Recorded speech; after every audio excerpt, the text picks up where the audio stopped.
Right now we're in the alley known as the crime scene, where a little Tyshawn Lee, on his way to the park, was gunned down, intentionally gunned down, assassinated, murdered, taken away.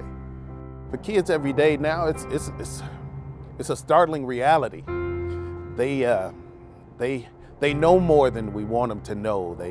They see more than we want them to see. They hear more than we want them to hear.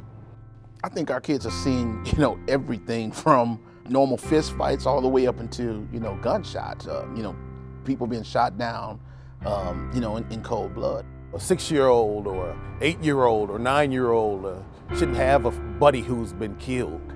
The violence affects education and a student's ability to learn, or their mental state when they come into the classroom. If their parent was incarcerated the night before, or if their oldest sister was killed, then it's going to be not a great day in school. Even though they seem to be somewhat desensitized to what's going on, a lot of them aren't sleeping well. We taking kids home on the bus when we pass through certain neighborhoods, they're still ducking. So they still have this fear that they're living out, that they're not even, able to articulate. Which affects learning, which affects social relationships, which affects family relationships. It's hard for a kid to be a kid.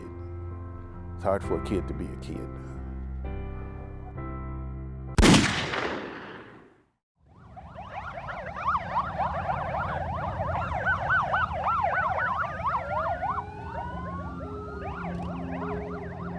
It's not an easy thing to take a bullet and put it into another person's flesh. It's not easy to just shoot someone.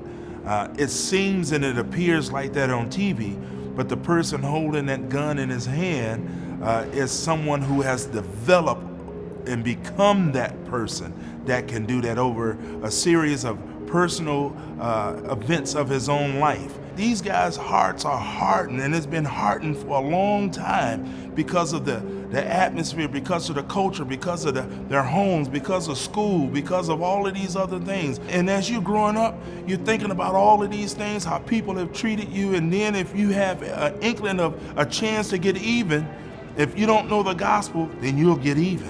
They are hungry. They want somebody to spend some time with them. They want somebody to show them the love of Christ.